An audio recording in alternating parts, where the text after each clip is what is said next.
whether it was, like I said, having my feelings hurt or whatever it was, the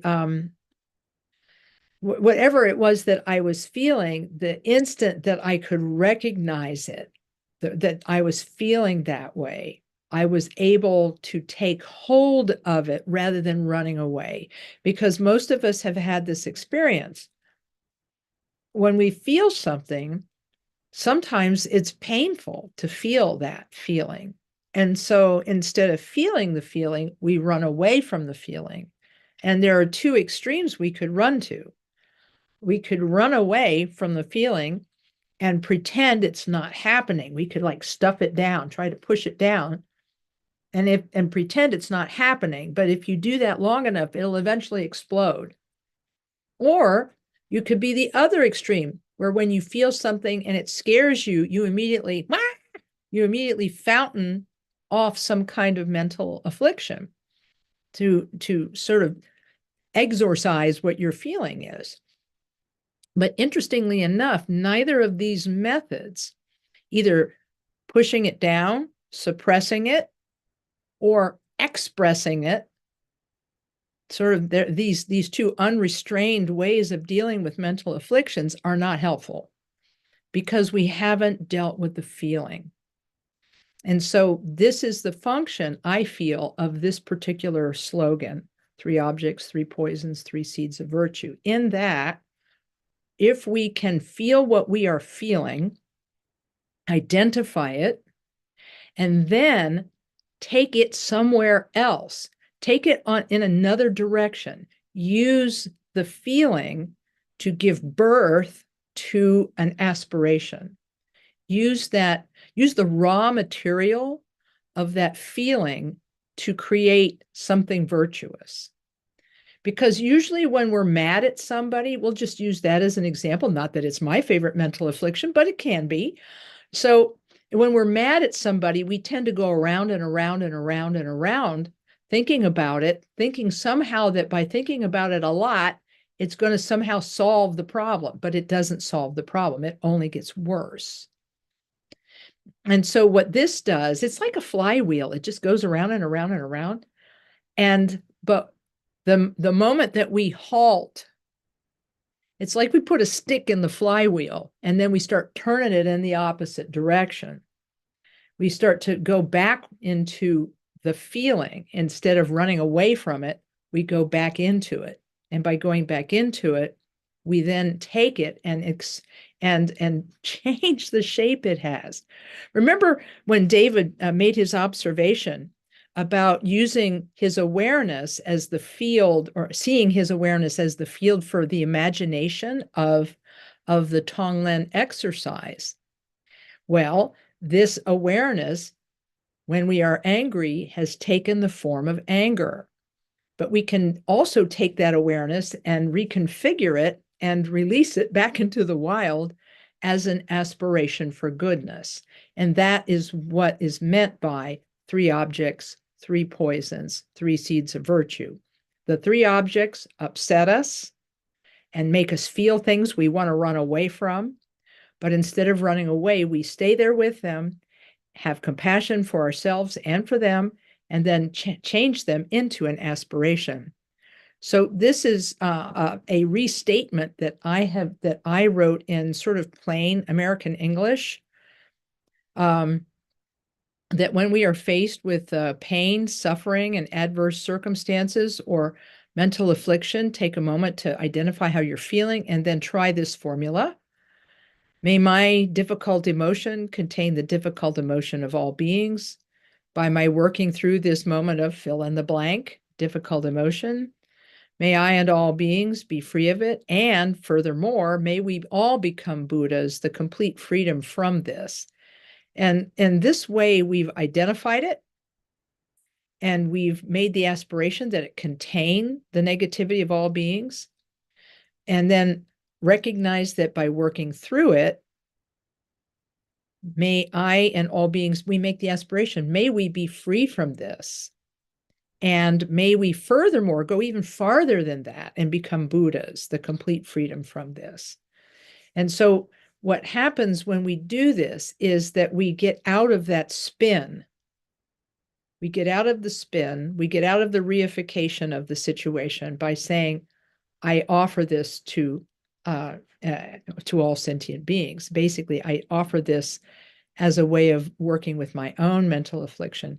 And because it's just like, and I'm so sorry, I have forgotten who shared the story here a minute ago, but she said that when she recited it, if she would recite this 3 times through, she would notice that the mental affliction was starting to waver and fade. And this is because the minute we stop the spin, the minute we stop going around and around with something, we stop feeding the mental affliction and we recognize that it has the potential to become the next thing, the thought, the feeling, the next thought, the next feeling, the emotion could be one of making the aspiration to wake up. So I think we can, it says that may I and all beings be free of it, and may we become Buddhas. Because I like to add this, it actually says here, may all sentient beings, have the until they attain Buddhahood, may they be free of such disturbing emotions. I just changed the order a little bit. But somehow this has helped. And what I have people do is I have people recite out loud either of these formulas, whichever works the better for them, the Jamgon Control formula, this formula.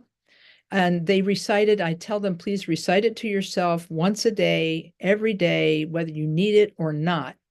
And then it'll be there for you when you need it to be there for you. And sure enough, in those situations, because when we're saying this aspiration, we're no longer feeding the mental affliction, its continuity is weakening and then gets cut entirely. So you can also practice this when you make mistakes. In the article I'm going to share with you by Khenpo Karthar Rinpoche, he recognizes our human tendency to beat ourselves up for something that goes wrong.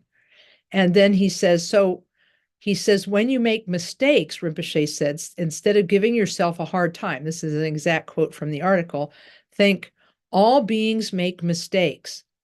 May my mistake contain the mistake of all beings. By my going through this, may I and all beings be free of mistakes. May we all attain Buddhahood. And I just think that's another good way to use what's happening in our hearts and minds to advance us on the path and to advance our capacity for love for ourselves and for others. Then it's also explained in the Great Path of Awakening that when we are feeling happy, we think, may all beings have happiness, just like this. And may we all become Buddhas, which is the complete stainless happiness. And for those of you who are geeks, I'm a book geek. I gotta confess, I'm not as well read on the modern Buddhist classics, but I got the oldies. I love the oldies. The rockin' oldies, the Torch of Certainty, which has been retranslated as Torch of True Meaning. These 2 books, the old and the new, are really powerful books that talk about how to apply Buddhist basic teachings in everyday life. But in this version of the book, I don't know if it's in the other one. I have to look it up because I'm more familiar with this one than the other one. But for those of you who have this old copy, there's a mind training. There's a mind training verse in here, and don't you know, now I can't find it. It's in the it's in the Refuge and Bodhicitta section. Jamgon Control quotes a Buddhist prayer saying, when I am happy, this is on, for those of you who have the old edition of the book, it's page 67. He says, when I am happy, may my merit flow to others. May its blessings fill the sky. When I am unhappy, may the sorrows of all beings be mine. May the ocean of suffering run dry. Um, Fabulous. And this is attributed to Shakya Sri Bhadra from the 12th century. And interestingly enough, this is a favorite verse of His Holiness 17th Karmapa and His Eminence Taisij Rinpoche. They both have their program attendees recite it. So it's a marvelous, it's really a great little prayer that you can think of to even use states of happiness to accumulate goodness and good habits in your heart. So I wanted to make sure that I covered this fairly thoroughly for you, because this particular slogan, three objects, three slogans, very funny. Three objects, three poisons, three seeds of virtue, changed my life. And I could say, even go so far as to say, it saved my life. So because it gave me something else to do with how I was feeling. So I didn't have to internalize and go down the drain with so many different kinds of thoughts and feelings. So I wanted to make sure that I shared that with you today as part of this presentation on the path of the masters, because this comes from the deep well of the Karmakaju lineage from Jamgon Khantrul's book on the torch of certainty, or torch of true meaning. So let's see, what time is it? Okay. Let's see if there's any questions. Do people have questions or curiosities about this everyday life Tonglen? Let's see what we have, if there are any questions about it.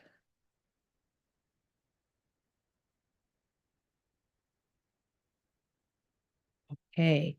Well, then in that case, we get an opportunity, we'll have an opportunity now to do a little bit more Tonglen meditation. And then after that, I'll talk briefly about the 6 perfect virtues, and then we'll move on to the next topic, which is practice in the Vajrayana. So we'll use the instructions in Khenpo Karthar Rinpoche's book, Dharma Paths, page, oh, sorry. I asked a question in the chat. Oh, is there a question in chat? Oh, yes. Oh, somebody's asking a question. Let's take 1 minute. The person who wants to share a story. I'm thinking we'll do a practice of Tonglen and then we'll have a share. Is that okay? That's fine, whenever it's useful. Okay, very good, very good. Okay, yeah. All right.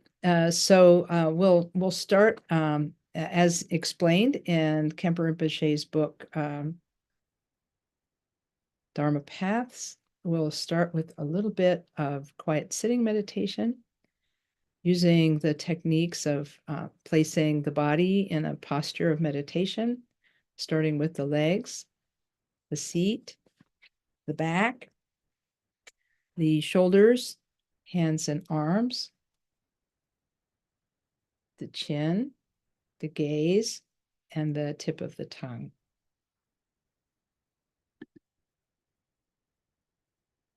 And we'll begin with just a short bit of quiet sitting meditation, just watching the breath come in, watching the breath go out, and returning attention to the breath when it wanders.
Now, reading Khenpo Karthar Rinpoche's instructions on sending and receiving practice. When you do this short meditation, first sit in meditation posture, relaxing your body and sitting rather comfortably. Then breathe normally, following the natural course of your breath in and out. Imagine that with the exhalation of your breath, whatever merit you have accumulated from beginningless time are accumulating now and will accumulate in all future time, radiates toward all sentient beings. Just as when the sun shines, the rays of light radiate toward all places, so with your exhalation, these positive qualities radiate, bringing happiness, well-being, comfort, health, and longevity to all beings without discrimination. And so we'll start by paying attention to our out breath only. And as we breathe out, imagine that we send goodness out to all sentient beings.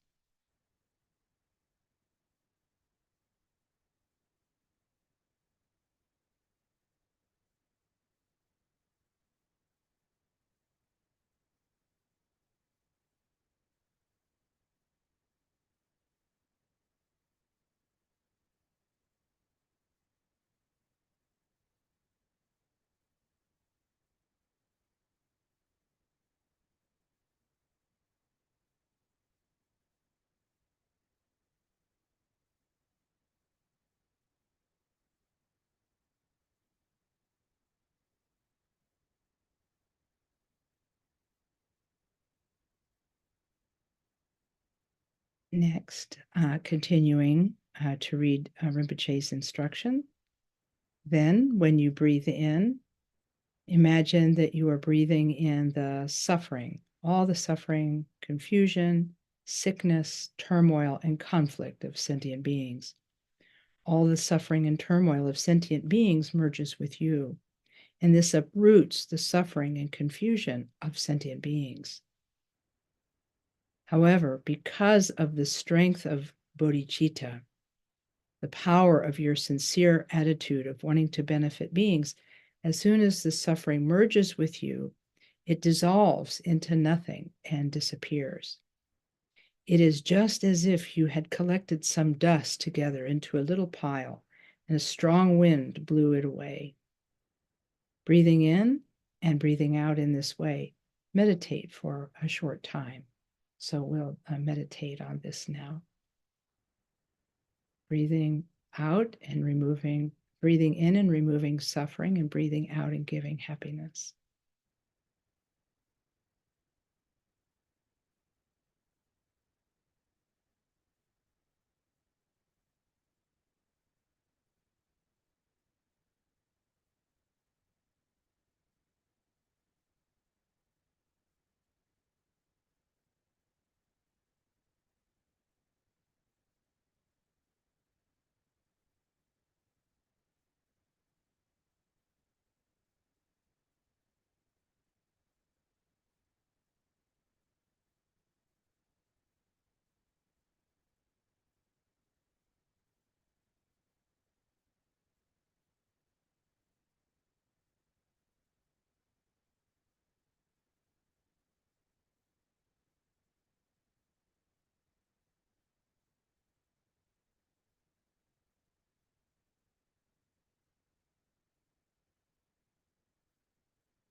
Continuing, reading Khenpo Rinpoche's instructions.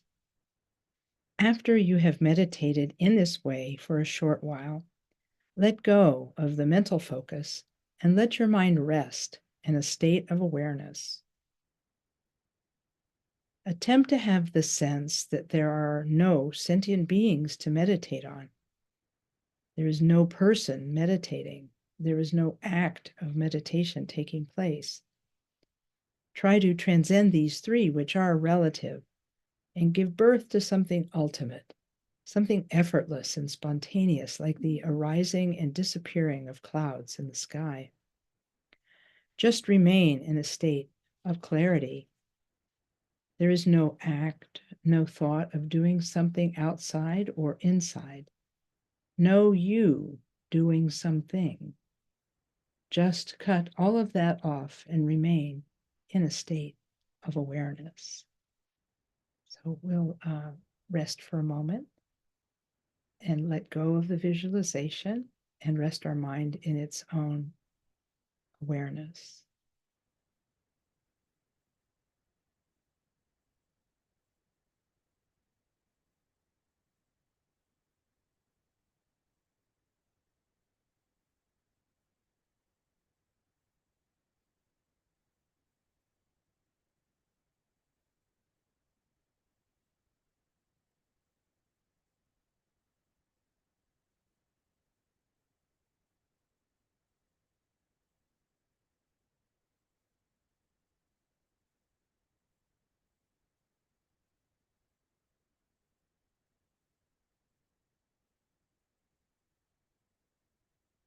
And that's a short meditation on Tonglen. So you can see how this meditation can help. Khenpo Rinpoche used to, when he would teach this, he would explain to people that our our own attitude needs training. We have an attitude that is somewhat self-focused. And he said we've spent lifetime after lifetime only working for our own benefit and not even giving a thought to others. And so he said we have to work to counteract that by training our mind in the opposite of selfishness, which is this love and compassion that is boundless. And so he said that really what we're doing is we're training our attitude. He said only awakened Buddhas and Bodhisattvas can actually take on the sufferings of other beings, and they can handle that. They can work with that. And he said, but we need to use our imaginations to do it now so that we can train for that future time when we have awakened and become an enlightened being, and we then would spontaneously and naturally act for the benefit of beings. And this is really, I think, the key to the Mahayana path is this replacing one's self-focus with the focus on benefiting others.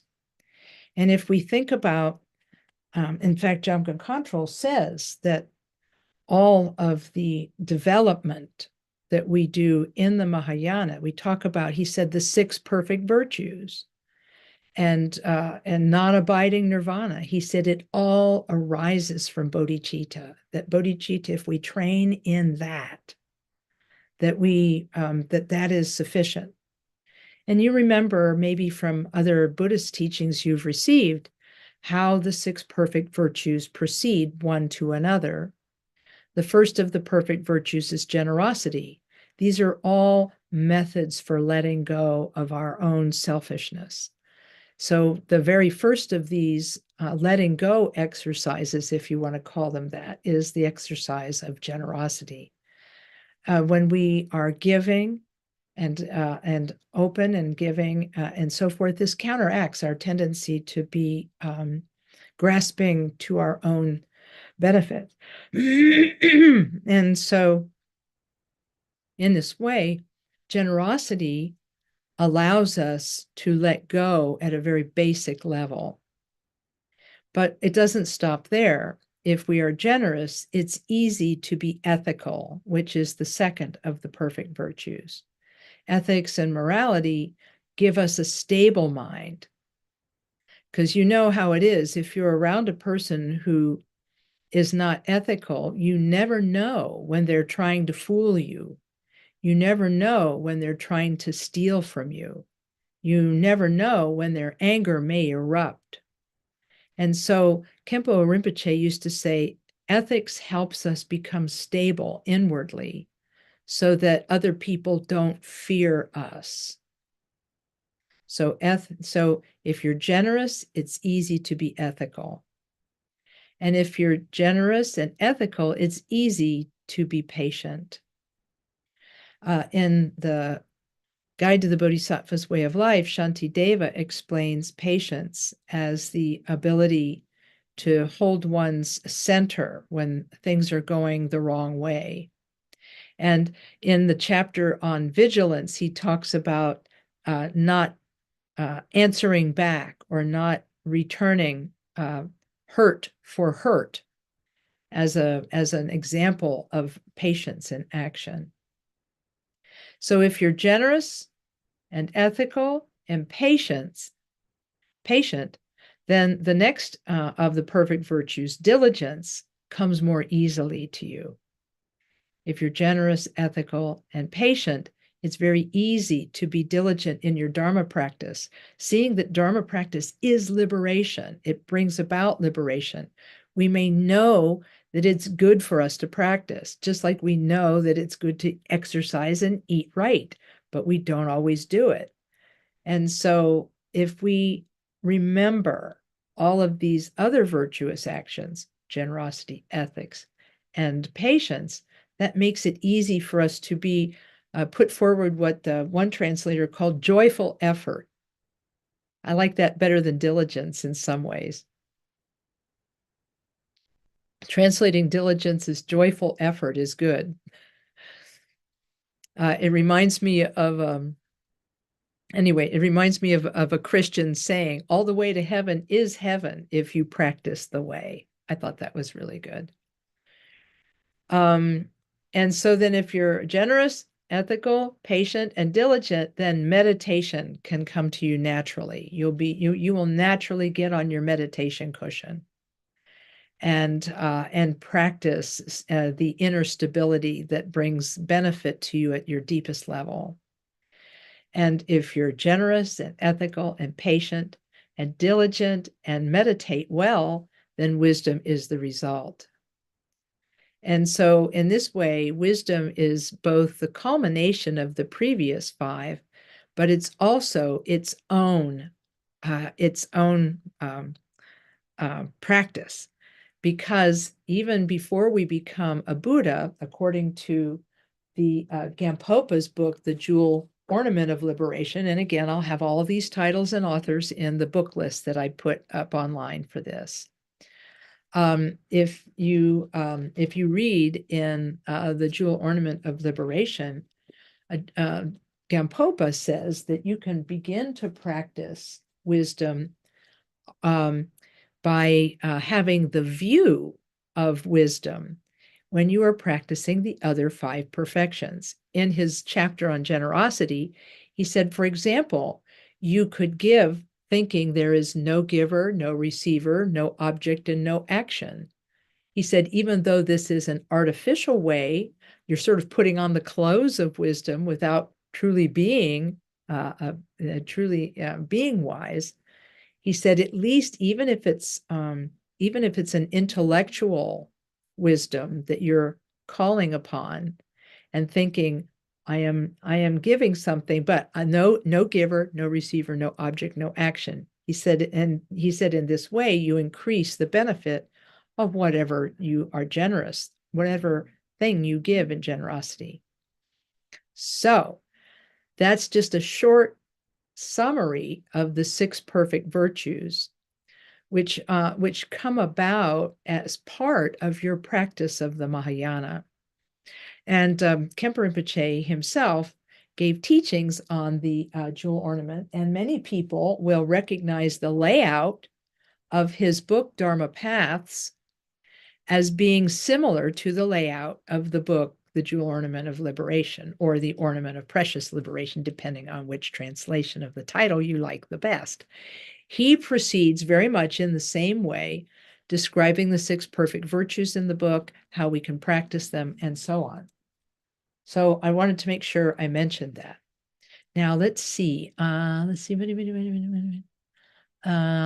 okay, very good. There was someone who wanted to share a story about Tonglen and their life. And this is, I see that this is maybe being live cast on YouTube. So if you could just share a little briefly, that would be good.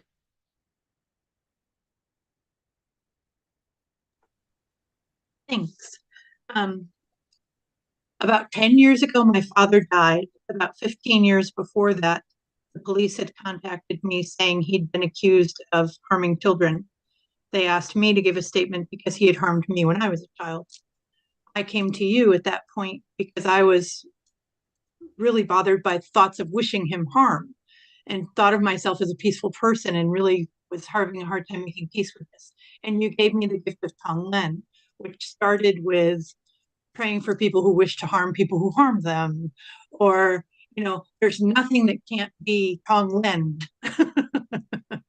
And that's what is so helpful to me, that it really turned everything around to the point where, and I was able to pray for him, and I was able to do Tonglen for him, and with a photo of him as a little boy. I could do it that way, and eventually expanding from there. It's been a beautiful, transformative, life-changing practice for me. Thank you. Yeah, thank you so much for sharing that story, because I feel like when we read things in books, when we, whether it's The Great Path of Awakening that we're reading or something else, when we read something in a book, it seems a little abstract.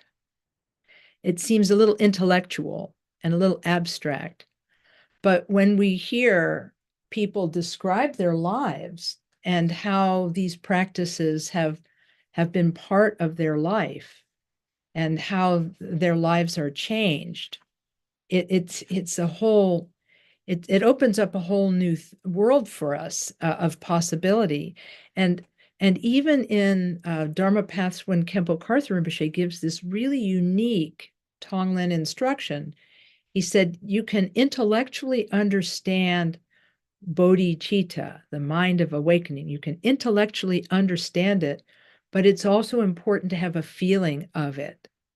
And the feeling of it can come from the practice of Tonglen. So again, I just thank you so much for sharing the story, because I am sure that lives have been saved by the practice of bodhicitta, just as lives have been saved by psychotherapy, medication, mental health care, and that lives have been saved by recovery programs of all kinds. I think that all of these teachings are the work of bodhisattvas in our lifetime. The fact that we're being exposed to these teachings shows that we have some connection to them in the past. And so it's just, again, just thank you so much. So it looks like we're a little short on time. I want to see if anybody has anything else they wanted to ask about, because what we might have to do today is just briefly introduce the topic of the Vajrayana and then start with it in earnest tomorrow morning, because I'm especially interested in talking about the importance of lineage and the significance of lineage and the significance of training in a lineage. But I don't think I would do it justice if I tried to do it now. So I want to get to that tomorrow, if that's all right with everyone. But I wanted to make sure that before we left the topic of the Mahayana, that I made sure that everybody was understanding what Rinpoche's methods were. His method for the Hinayana was to practice ethical behavior and morality and quiet sitting meditation. Then when some of our mental afflictions have been pacified, to move into the practice of mind training, specifically the 7-point mind training, specifically the practice of Tonglen, and then to apply to ourselves the everyday life aspects of the practice of Tonglen through the 3 objects, 3 poisons, and 3 seeds of virtue slogan, and then to the best of our ability to study and practice the 6 perfect virtues. That was, and then of course, he also talked extensively about the benefits of working for the benefit of beings in practical ways of making offerings and serving and this sort of thing. But when it all is said and done, he said for him the Mahayana Bodhisattva motivation was the most important factor in all of a person's remaining practice. This is why he said to me, you have to teach everyone the 7-point mind training, because they have to enter the Vajrayana with the Bodhisattva attitude, or the Vajrayana will not work for them. They have to fully and completely train in the Mahayana motivation. And he said they have to have that, so they're going into the Vajrayana with the very best selfless motivation, because he said the Vajrayana methods are very powerful. And if we don't have the Bodhisattva motivation, he said it can all go wrong. So he said that before a person would start doing anything like the Mahamudra practice and so forth, that it would be very important for them to practice this Mahayana mind training. Now, we all know that the Bodhisattva vow is part of this Mahayana tradition. And it was so interesting. I wanted to take the Bodhisattva vow the instant I heard about it. And I went to Khenpo Rinpoche, and he said, not yet, because I want you to wait and take it from the 16th Karmapa when he comes to the United States. And sure enough, I waited, because Rinpoche said it would be a special blessing to get it from the 16th Karmapa, who came to the United States in 1980. And he gave the vow at KTD Monastery. And it was a very powerful and wonderful experience for me. And he said, after that, he said, now that you have received it from a great bodhisattva, he said, you can take it as many times as you want. And he says, and I think it's a good idea to take it as many times as you can, because each time you take the Bodhisattva vow, its impact deepens in you. And so I had to make sure I said that. But if anybody has questions or curiosities, I can answer those for a minute or so. Any questions? Okay. Well, then I think we can do, we have enough time to take a look at, let's see if I can go to that's right. I just remembered, we've got closing prayers to do. I want to make sure we get those in as well. I'm going to start just by showing the slide on the Vajrayana, and then we'll come back to it tomorrow, and we'll start there tomorrow. Let's see.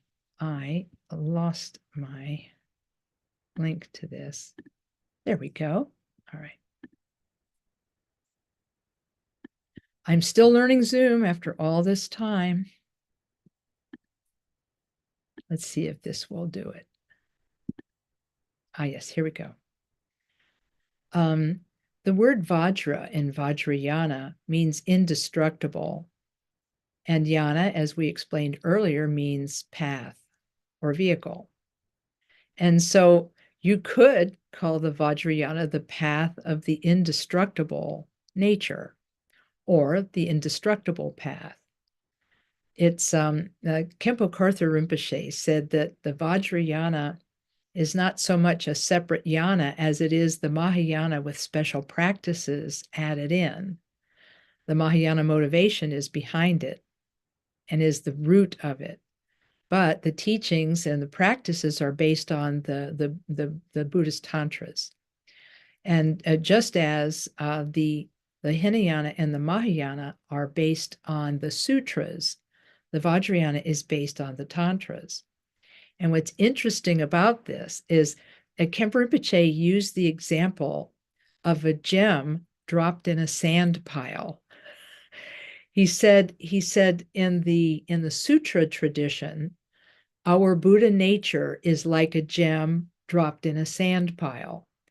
We have to carefully scoop away all of the sand, bit by bit by bit by bit, to expose the jewel that is underneath. And in this way, the Hinayana and the Mahayana path have to do with improving and purifying our karma and creating vast amounts of positive, virtuous karma. And in so doing, to slowly purify and to refine and purify our being so that our Buddha nature can shine through. And reducing our self-fixation to the extent that our Buddha nature begins to shine through. And but the path of the Vajrayana, he said, is like approaching the same situation of a gem dropped in a sand pile and merely plunging one's hand into the sand and bringing out the jewel.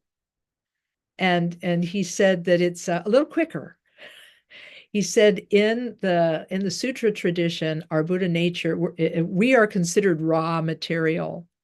And we work with the raw material of our fixations and confusion to clear them away and expose the jewel beneath. Whereas in the Tantra tradition, we work with our Buddha nature as an already ripened and finished product.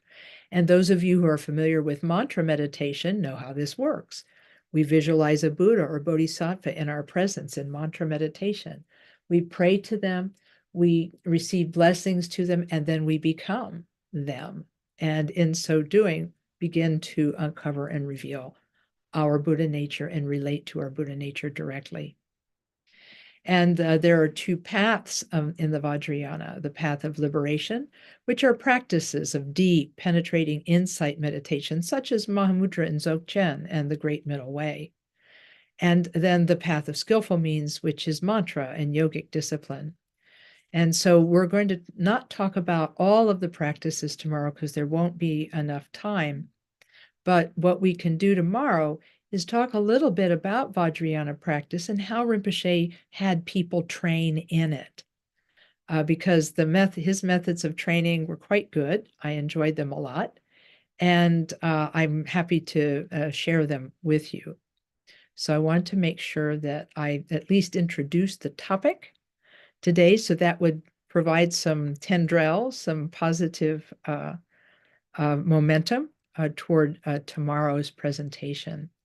And we're going to talk about what it's, where it's leading us. Okay. So now what I'd like to do is I'd like to invite you to help us dedicate the goodness of this session.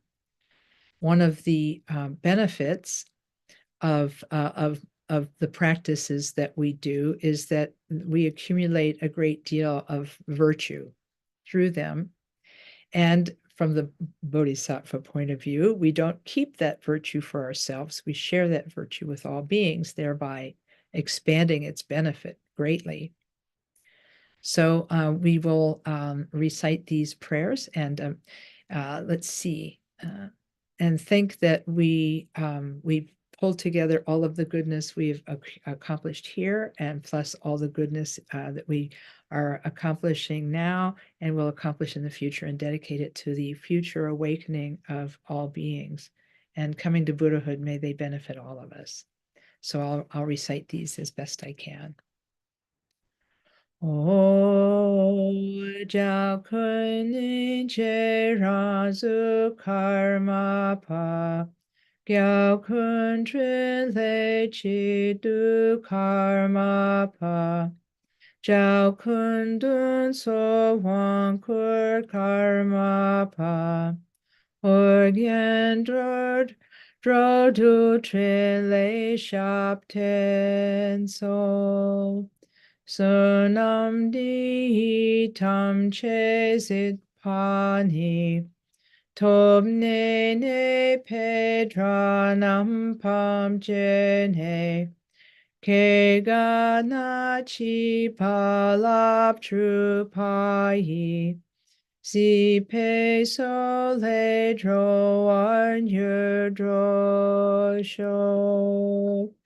Jam pa pa wo ji tar ken pa tang. Kun tu zam po de yang de jin te. De da kun ki je su ta lo ching. Ge wa di da tam che rap tu ngo. Sanjay kusum ne pe jin la tang. Chu ni min jur den pe jin la tang. Gen dun mi che dun pe jin lap ki. Ji tar ngo hua mun lam drup par sho. Pal den lam me sha pe tim pa tang. Kan yam yon la de ki chung wa tang. Da jin ma lu so sa dri jan he. Nyurdu sanje sa la gu par sho. Du ji le jiao jiao wei trin le pa. Karma pa ten ten pe ning po di. Cho tar kun chap chap chin chun mi che. Ta para pel pel wei tra shi sho. Okay, thank you. And thanks to Tashi. Thank you for being our Zoom host today. And looking forward to seeing you tomorrow morning, 9 o'clock. And we'll start another day of practice and study together. Thank you. Omani Peme Hung, everyone. It's Thank delightful you. delightful to see you all. Okay, bye. Thank you, Omani Pimyonde. Omani Peme Hung.